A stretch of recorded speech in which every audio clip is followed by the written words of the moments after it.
A very good morning and welcome to the Breakfast News on Rajya Sabha television, your one-stop morning show for top stories from India and across the globe. I'm Aishwarya Kapoor with you and here are this morning's headlines.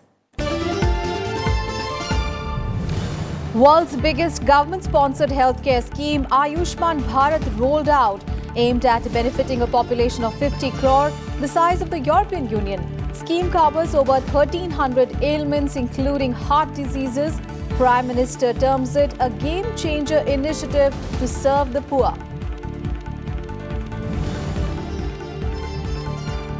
Sikkim to debut on the country's aviation map, a state to get its first airport. Prime Minister Modi to inaugurate Pakyong Airport, 30 kilometers from Gangtok. First commercial flight to take to the skies on 4th of next month.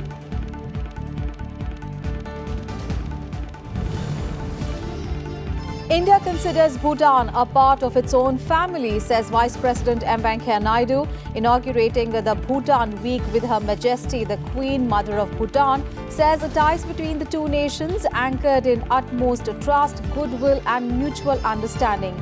Adds Bhutan's development model a unique feat worth emulating.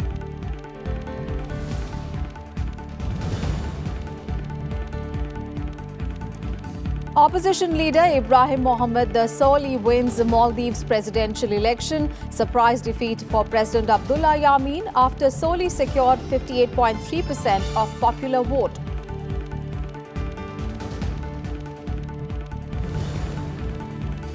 And India enters the final of the Asia Cup cricket tournament, registering their biggest win against Pakistan. 9-wicket victory enabled by centuries from Rohit Sharma and Shikhar Dhawan.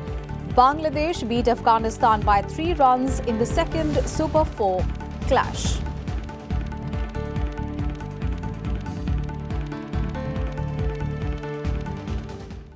Our top story this morning, the centre's ambitious healthcare scheme Ayushman Bharat has been rolled out.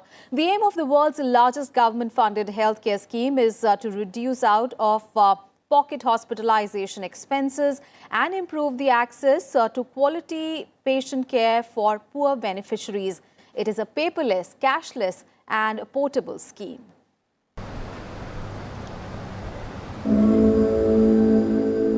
हम सबके लोकप्रिय जननायक माननीय नरेंद्र मोदी द्वारा करोड़ों भारतवासियों को रोग मुक्त बनाने और भारत को आयुष्मान बनाने का संकल्प लिए प्रधानमंत्री जन आरोग्य योजना का शुभारंभ. The world's largest government-funded healthcare program, Pradhan Mantri Jan Arogya Yojana or Ayushman Bharat, has been rolled out. Prime Minister Narendra Modi termed the step towards advancing the agenda of universal health coverage a game-changer initiative to serve the poor during the launch event in Ranchi in Jharkhand on Sunday. Aimed at providing health assurance worth 5 lakh rupees every year to over 10 crore families, the PM said the scheme is a real reflection of the government's efforts for Sabka Saath, Sabka Vikas. किसी भी जाति से हो, किसी भी बिरादरी से हो, किसी भी इलाके से हो, किसी भी संप्रदाय से हो, ईश्वर को मानता हो न मानता हो,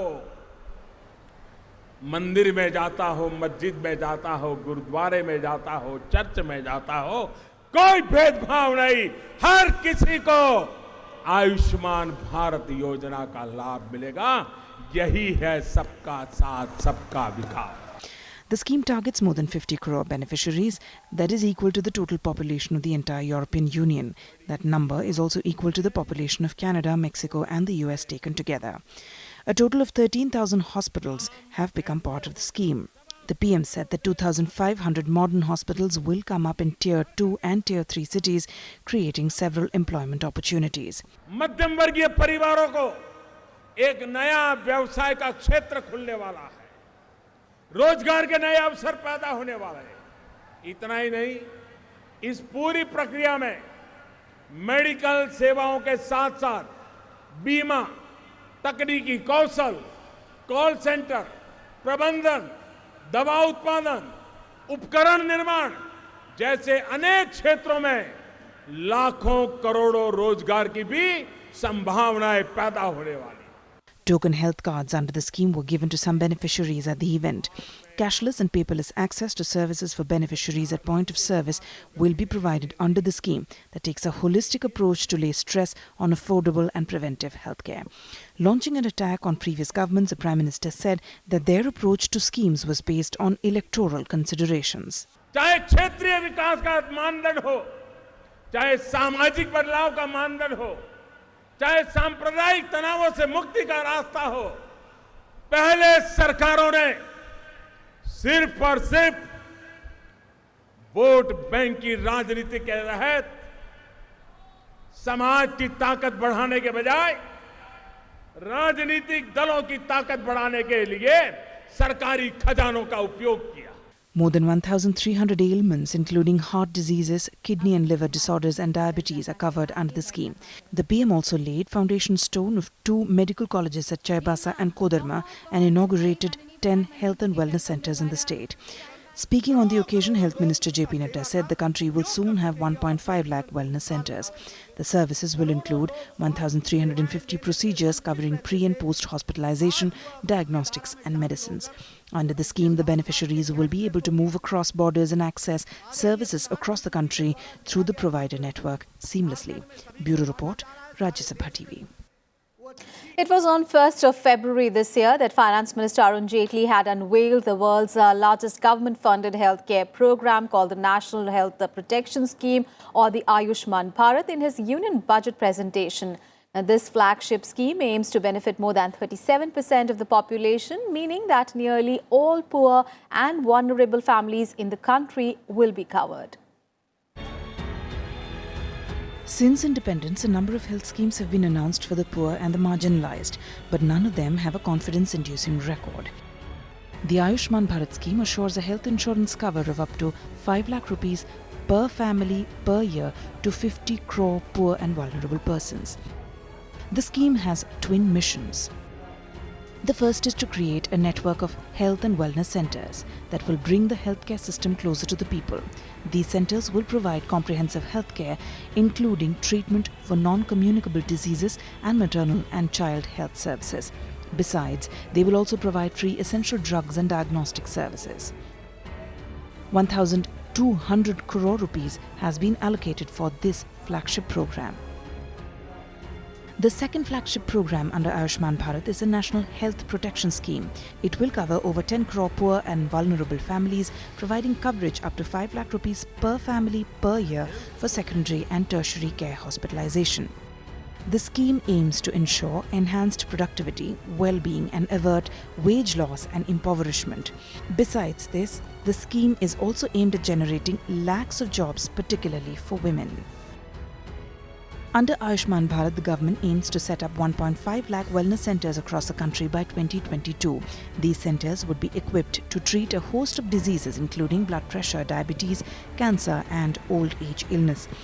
The centre has also included 1,354 packages in its ambitious National Health Protection Mission, under which treatment for coronary bypass, knee replacements and stenting, among others, would be provided at 15 to 20% cheaper rates than central government health scheme. The National Health Protection Mission subsumes the ongoing centrally sponsored schemes, the Rashtriya Swasthya Bima Yojana and the Senior Citizen Health Insurance Scheme. Bureau Report, Rajya Sabha TV. And on to the other top story this Monday morning. Sikkim will debut on the country's aviation map with its first airport today. Prime Minister Narendra Modi will inaugurate the state's first airport, Pakyong, that is 30 kilometers away from the capital, Gangtok. The airport, once inaugurated, will be the 100th operational airport in the country. The Greenfield Airport will also facilitate regional connectivity through the government's Udan scheme. The first commercial flight from Pakyong Airport is scheduled to be operated on the 4th of next month. The foundation stone for the airport was laid 9 years ago. Spread over 201 acres, it is located on top of a hill about 2 kilometers above Pakyong village at 4,500 feet above sea level. At present, the nearest airport from Sikkim is located 124 kilometers away in Bagdongra in West Bengal. It has been constructed at an estimated cost of 605 crore rupees. The Pakyong airport is located around 60 kilometers from the Indo-China border. The Indian Air Force would be able to land various types of aircrafts on the airport's runway, with the construction of another 75 meters stretch adjacent to the main runway in the coming days. Now, the Prime Minister is already in Sikkim for the inauguration event. On to some other news. Vice President M. Naidu has said that India considers Bhutan to be part of its own family. He was addressing a gathering after inaugurating the Bhutan Week along with Her Majesty, the Queen Mother of Bhutan, Sangye Chodon, in New Delhi on Sunday. Now, Bhutan Week is being celebrated on the occasion of the Golden Jubilee celebrations of the establishment of formal diplomatic relations between India and Bhutan, and calling India and Bhutan equal partners in their endeavour to achieve peace, prosperity and development of its people. Vice President Naidu lauded the contribution of people on both sides for strengthening India-Bhutan friendship. He added that India-Bhutan partnership is anchored on utmost trust, goodwill and mutual understanding at all levels. He also lauded Bhutan's development model and said that it has managed to combine sustainable development with enhanced quality of living and happiness quotient of its people. He said it is a feat worthy of emulation. Have established formal diplomatic relations, but the cultural, religious, historical ties and people-to-people relations between India and Bhutan have existed for many centuries. During these 5 decades, while both India and Bhutan have witnessed momentous change as a society and as a nation, our bilateral ties have also grown in scope and content. We have been equal partners, working together for peace, prosperity and development of our two people. The Golden Jubilee celebrations in Bhutan and in India so far have been encompassed a vibrant set of events which have been held in a spirit of friendship and goodwill. And Finance Minister Arun Jaitely has asserted that there is no question of scrapping the Rafale aircraft deal with France. Jaitely on Sunday said that a former French President François Hollande contradicted himself, and neither India nor the French government played any role in the selection of Reliance as the offset partner by Dassault. In a Facebook post, Arun Jaitly wrote the former French president's first statement rhymes with Rahul Gandhi's prediction. Meanwhile, in an interview with a news agency, Arun Jaitly also said that the fighter planes are coming to India to enhance the combat ability of the Indian Air Force. He added that simply making allegations doesn't prove anything. Arun Jaitly also maintained that merely because somebody can resort to untruths and vulgarity is no reason for the Prime Minister to participate in a debate of this kind. He added that those who are to speak have spoken. Reliance company के सब जानते हैं 2 भाग हो चुके हैं जी। एक रिलायंस वो था जिसने 2012 में जब संभावना थी कि 126 एयरक्राफ्ट का कॉन्ट्रैक्ट होगा तो इसी डसॉल्ट के साथ राफाल के लिए एमओयू किया था। क्या वो भी भ्रष्टाचार था? क्या वो भी राहुल गांधी और सोनिया गांधी फेवर कर रहे थे उस राफाल को, उस कंपनी को? हमने तो ऐसा नहीं कहा। दूसरा, वो रिलायंस बाद में डिफेंस इक्विपमेंट में नहीं गई, दूसरी रिलायंस गई। तो स्वाभाविक है कि 2014 में जब कॉन्ट्रैक्ट होता है कि डिफेंस क्षेत्र की जितनी कंपनियां हैं ऑफसेट सप्लाई करने के लिए वो आती हैं। साफ सुथरी डील है, गवर्नमेंट टू गवर्नमेंट एग्रीमेंट है, भारतीय फौज की आवश्यकता है और मोदी जी की सरकार इतिहास की सबसे ईमानदार सरकार थी और 2004 से 14 तक चलने वाली यूपीए की सरकार इस इतिहास की सबसे भ्रष्ट सरकार रही है। Well, after an agreement with France, India could ink a pact with Russia for sharing of expertise on ISRO's human space mission project Gaganyaan during Russian President Vladimir Putin's visit to New Delhi next month. Now, according to reports, besides Gaganyaan, the two sides are currently engaged in talks to establish ground stations for GLONASS, which is the global positioning system of Russia, and NAVIC, which is India's homegrown GPS in the other country. Now, the subject to share expertise on Gaganyaan came up during External Affairs Minister Sushma Swaraj's visit to Moscow this month.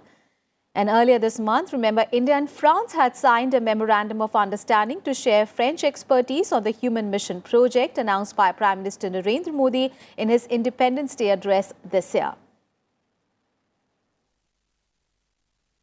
In Breakfast News, time for a very short break here. We'll be right back with more news.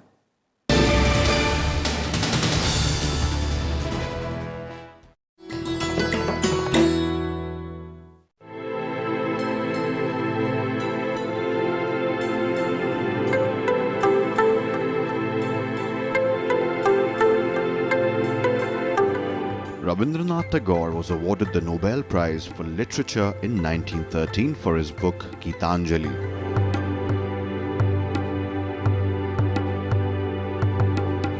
In 1950, he composed the music and lyrics for India's national anthem, Jana Gana Mana.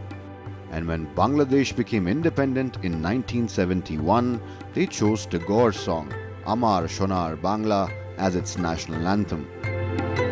Tagore's life and works have made him a cultural icon, studied the world over, even into the 21st century.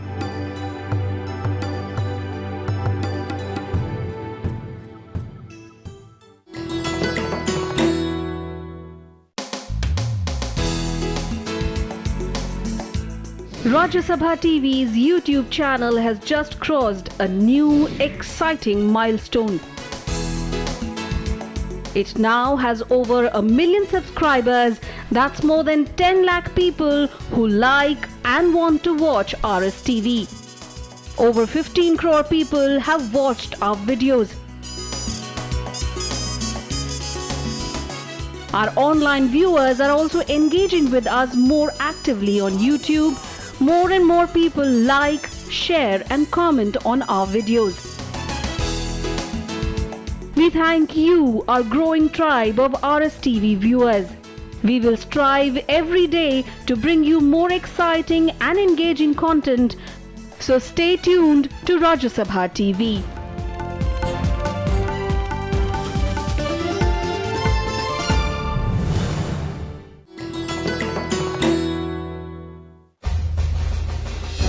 Enter the majestic forecourt of Rashtrapati Bhavan and you'll come across the Jaipur column.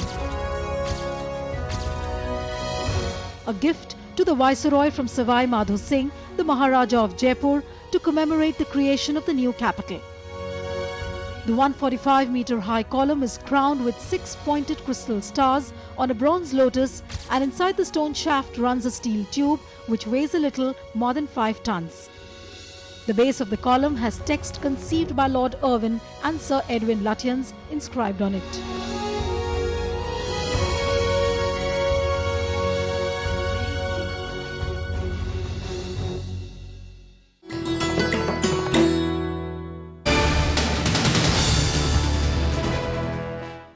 Welcome back after the break. BJP President Amit Shah has attacked the opposition on the issue of National Register of Citizens in Assam and the issue of infiltration. He accused them of doing vote bank politics on these issues. Addressing a Purvanchal Mahakumbh rally in New Delhi on Sunday, he said that no nationalist should have any objection to the NRC. But Congress President Rahul Gandhi, Delhi Chief Minister Arvind Kejriwal and others are opposing it. Shah also added that that his party will seek to identify illegal immigrants living in the country if it comes to power again. Now, taking a dig at the opposition party's unity ahead of 2019 Lok Sabha elections, he alleged that they do not have any policy or leadership. Attacking efforts of the opposition to forge a Mahagathbandhan against the ruling NDA, Amit Shah said that his party was ready to take the challenge. Purvanchal Mahakumbh is first in the series of 4 mega rallies that have been planned by the BJP in Delhi in the run-up to the Lok Sabha elections. ये राहुल बाबा को, अरविंद केजरीवाल को एक घुसपैठियों की चिंता क्यों है? क्योंकि उनकी वोट बैंक की राजनीति चल रही है। Bharatiya Janata party vote bank की राजनीति में विश्वास नहीं करती है। हम हमारे दल से देश को बहुत ऊंचा मान। Big story coming in from Andhra Pradesh, where 2 politicians, TDP MLA Kedari Sarveshwara Rao and former TDP MLA Siveri Soma were shot dead by Maoists near Araku Agency area in Andhra Pradesh's Vishakhapatnam district on Sunday. The two leaders were shot dead from point-blank range, and police said that the Maoists attacked the vehicle of the leaders when they were going to take part in a village visit program. Police added that both of them were initially kidnapped by a group of Maoists to some isolated place, leaving other party workers to run away from the place. The Maoists also snatched the AK-47 rifles of the personal security personnel of the legislature and the ex-legislator. In the MLA Araku, Mr. Kidari Sarveshwar Rao and ex-MLA Araku, Mr. Siveri Soma are going to participate in a Gramadashini program in a village called Leveriput of Dumbriguda Mandal. CPI Maoists, around 20 members have attacked the MLA and ex-MLA. They snatched away the weapons from the PSOs and later they fired at the MLA and ex-MLA. And as per the reports, both died at the spot.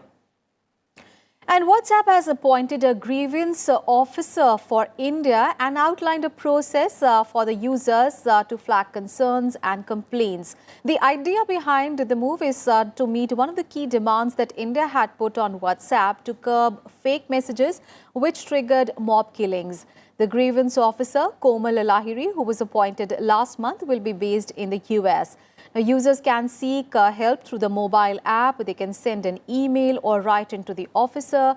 The users can reach out to the company's support team directly from the app under the settings tab. And in case they wish to escalate the complaint, they can contact the grievance officer directly. The government, remember, has been pressing WhatsApp to develop tools to combat fake or false messages. And India and Israel celebrated the Haifa Day at a function in New Delhi yesterday, honoring the brave Indian soldiers who laid down their lives in what is considered the last great cavalry campaign in history 100 years ago. Haifa Day is celebrated every year to commemorate the liberation of Israeli city of Haifa from the occupation of Turks by the British Indian Army soldiers led by Major Dalpat Singh on 23rd of September 1918. The Indian Army paid respects to the three Indian cavalry regiments, Mysore, Hyderabad and Jodhpur Lancers, that helped to liberate the city of Haifa. Indian troops of the 15th Cavalry Brigade formed the largest component of the Allied forces that fought and liberated Israel from 4 centuries of Turkish rule. Their final battle in the campaign was to gain control over the strategic port city of Haifa, an essential sea route for landing supplies, armaments and men. ये अदम्य साहस भी भारत में ही संभव है और आज हम उन सबको इस चीज के लिए श्रद्धांजलि के लिए उपस्थित हुए हैं कि हम इन 100 सालों को याद करें, उन वीरों को याद करें जिन्होंने उस समय आजादी दिलाई हाइफा को. The big international story, the trade fight between the United States and China is set to intensify today when the two economic superpowers hit each other with the biggest round of tariffs yet. The Trump administration will impose a new 10% tariffs on $200 billion of the Chinese goods just after midnight. And the tariffs are on thousands of products, including food seasonings and industrial machinery parts. And China has said that it will retaliate immediately with the new taxes of 5 to 10% on $60 billion of US goods. The moves are a significant escalation in the growing conflict between the world's top two economies. Meanwhile, US Secretary of State Mike Pompeo, in an interview with the news channel, said that the US will win its trade war with China. Big story coming in from Maldives. The candidate of a united opposition front claimed a victory and ousted the sitting president of the Maldives. Opposition leader Ibrahim Mohamed Solih, who fought a bitter election campaign against President Abdullah Yameen, won the Maldives presidential election. According to the results released by the Election Commission, Solih secured 58.3% of the popular vote. Hundreds of people gathered outside the main opposition campaign center in Male in a jubilant mood, calling on President Yameen to concede defeat. President Yameen's government stands accused of crushing dissent. Police raided the opposition headquarters on the eve of the vote. The European Union and US voiced concerns about the election, with both threatening to impose sanctions if the democratic situation did not improve in the country. All the sporting action now. India defeated arch rivals Pakistan by 9 wickets in their second Super 4 Asia match yesterday. The men in blue comfortably chased down the target of 238 runs in just 39.3 overs with 9 wickets in hand. Skipper Rohit Sharma and Shikhar Dhawan both scored centuries as India took a giant stride towards the summit clash of the Asia Cup. Dhawan scored 114 runs before getting out by Hassan Ali, while Rohit Sharma played an unbeaten knock of 111 runs. Now, this is India's biggest win against Pakistan in terms of numbers of wickets lost. Earlier, batting first, the Pakistani side scored 237 runs for the loss of 7 wickets in their allotted 50 overs. Shoaib Malik scored 78, while Sarfaraz Ahmed scored 44 runs for Pakistan. And for India, Jasprit Bumrah, Yuzvendra Chahal and Kuldeep Yadav picked up 2 wickets each. And in the other Super 4 clash, Bangladesh defeated Afghanistan by 3 runs to keep themselves in the race for the Asia Cup final. Chasing a target of 250 runs, Afghanistan could manage to score 246 runs but failed to clinch the match. Afghanistan needed 8 runs in the last overs, but Bangladeshi bowler Mustafizur Rahman only conceded 4 runs to seal the match. And for Afghanistan, Hashadullah Shahidi was the top scorer. And for Bangladesh, Mahmudullah scored 74 and Imrul Keynes played an unbeaten knock of 72 runs. And India will face Afghanistan tomorrow, while Pakistan will face Bangladesh on 26th of September in the other Super 4 clash. And in women's cricket, Indian women's cricket team will face Sri Lanka today in the 4th T20 match of the 5-match series at Colombo Cricket Ground. On Saturday, the Indian side team defeated Sri Lanka by 5 wickets in the third T20 match. Chasing a target of 132 runs, the Indian side clinched victory in 18.2 overs. Jemima Rodriguez was the top scorer for India with a knock of 57 runs, while skipper Harmanpreet Kaur scored 24 runs. Remember, India is leading the series 2-0 with 2 more matches to be played.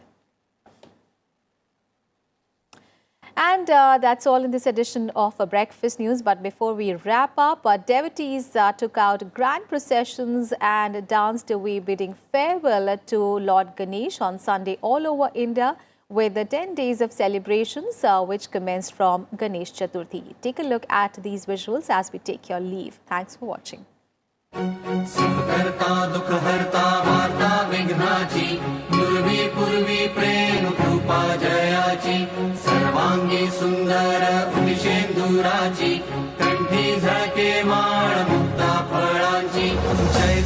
जय देव जय मंगल मूर्ति दर्शन मात्रे मन कामना पूर्ति जय देव जय देव जय देव जय देव जय मंगल मूर्ति दर्शन मात्रे मन कामना पूर्ति जय देव जय देव